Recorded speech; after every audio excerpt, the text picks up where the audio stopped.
انسان اپنی تباہی کا سامان خود پیدا کرتا ہے اور دوسروں کو الزام دیتا ہے۔ کہتے ہیں کہ جب تک عوام کی نبض پر آپ کا ہاتھ نہ ہو تو آپ یہ انالائز نہیں کر سکتے ہیں کہ گراؤنڈ ریالٹیز کیا ہیں، لوگ کیا سوچ رہے ہیں اور آپ کی اس میں کیا پوزیشن ہے۔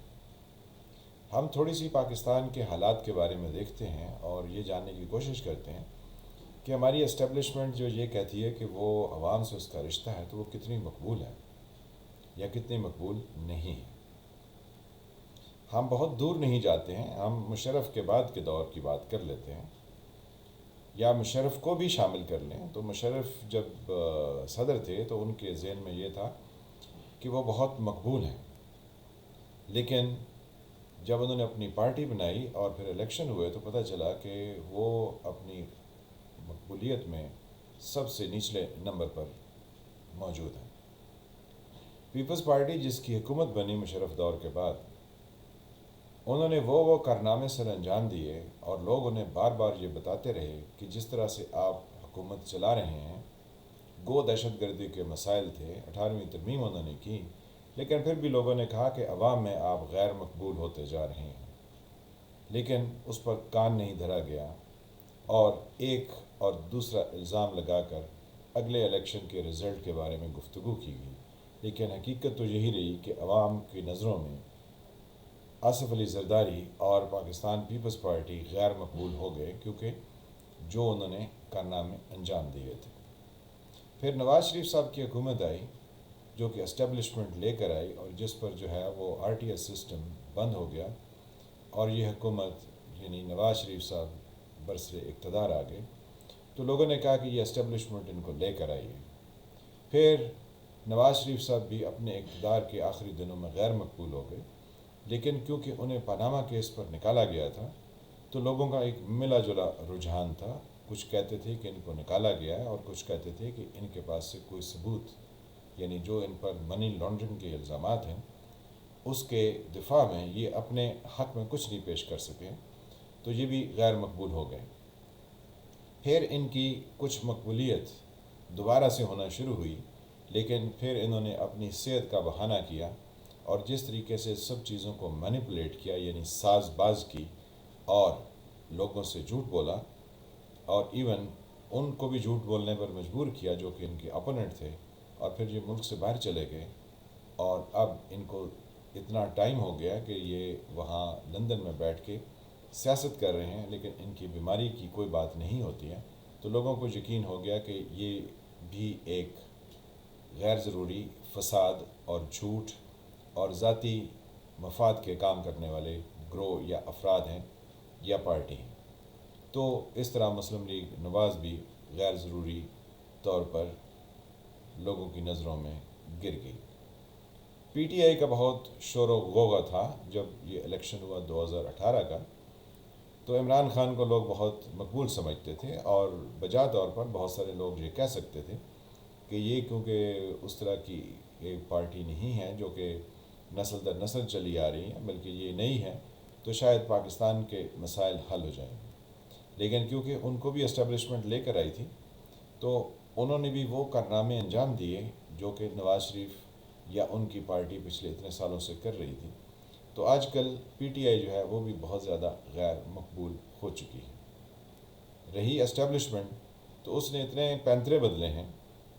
یعنی جہاں پہ جنرل ضیاء الحق صاحب آئے تو ہمارا زوال کا سفر شروع ہوا، وہ کرتے کرتے اب 2022 میں آ کے وہ اس قدر اسٹیبلشمنٹ ایکسپوز ہو چکی ہے کہ لوگوں کے دلوں میں اس کا احترام جاتا رہا ہے۔ اب دو طرح کے کھیل جو ہیں وہ پاکستان میں اور پاکستان کے باہر کھیلے گئے۔ پاکستان کے اندر ہماری اسٹیبلشمنٹ نے ایک کھیل کھیلا کہ جمہوریت کو گالی اور سیاست کو ایک گھنانا کاروبار بنا کر عوام کی نظروں میں پیش کیا جائے، تو عوام عمران خان کے ان 3.5 سال کی حکومت کے ادوار دیکھنے تک اس نتیجے پر تو پہنچ چکے ہیں کہ یہ سیاست جو ہے وہ ایک گالی ہے اور یہ پولیٹیکل پارٹیز جو ہیں یہ ذاتی مفادات کے لیے کام کرتی ہیں، ان کا عوام کے روزمرہ زندگی کی مشکلات سے کوئی تعلق نہیں ہے۔ اسٹیبلشمنٹ نے جب یہ سب چیزیں ثابت کر دیں تو پولیٹیکل سسٹم ڈسکریڈٹ ہو گیا.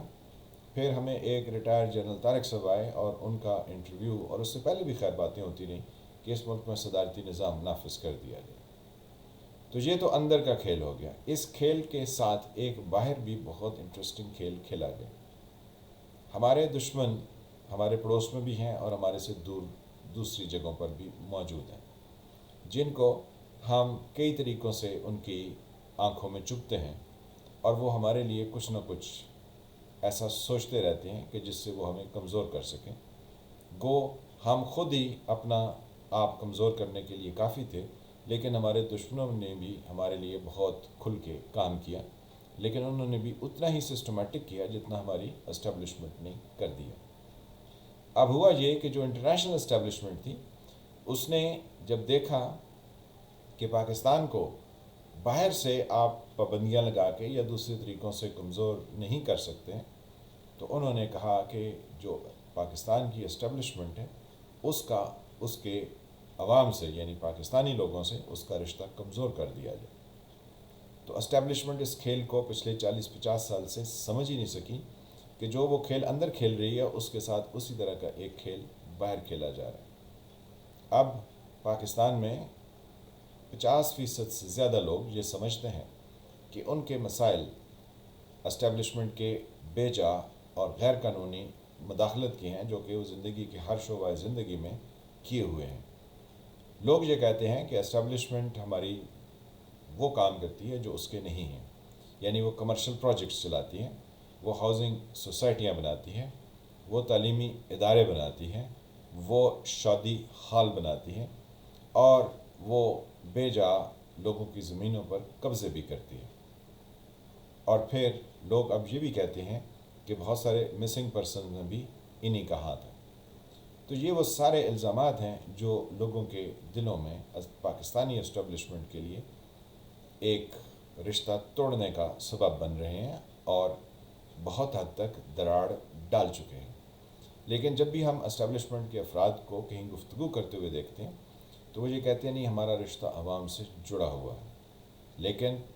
لوگ یہ سمجھتے ہیں، اور بآواز بلند اب تو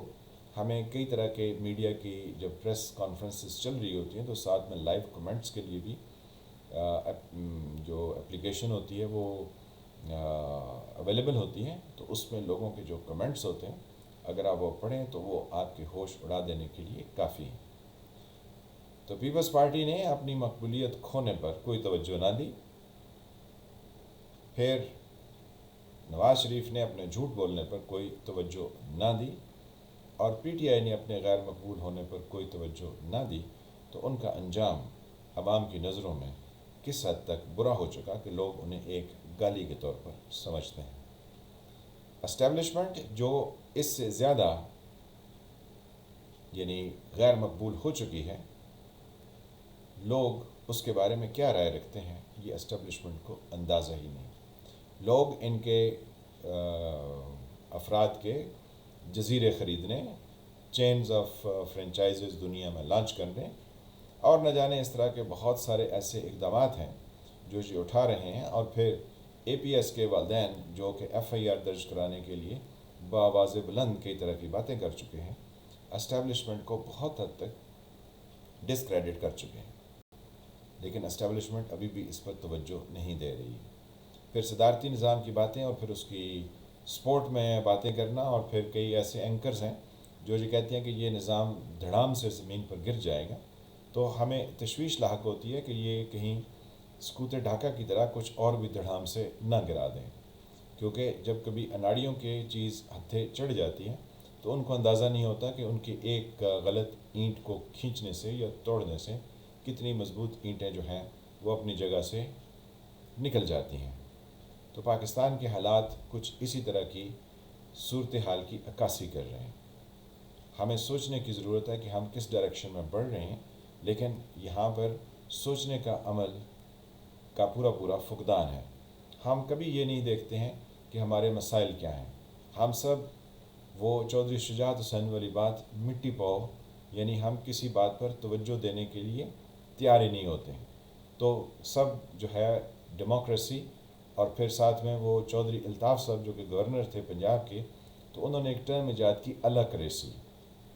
تو اللہ کریسی جو ہے یہ ایک نئی ٹرم ہمیں، جیسے ڈیموکریسی یا اس طرح کی گفتگو ہوتی ہیں تو اللہ کریسی پر ہم زیادہ انحصار کیے ہوئے ہیں.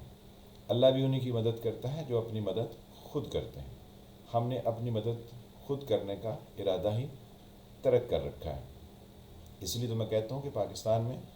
ہر وقت کچھ نہ کچھ ہوتا ہے اور بہت تیزی سے ہوتا ہی رہتا ہے. ہماری اسٹیبلشمنٹ کو دیکھنے کی ضرورت ہے کہ اس کی غیر مقبولیت کی وجوہات کیا ہیں اور وہ اس سلسلے میں کیا کر سکتے ہیں. میں ہوں فالح ملک، آپ دیکھ رہے تھے سرکار. اللہ تعالیٰ آپ کو اپنی حفظ امان میں رکھیں. ملتے ہیں کسی نئے ابھرتے ہوئے ٹاپک کے ساتھ. تب تک کے لیے خدا حافظ.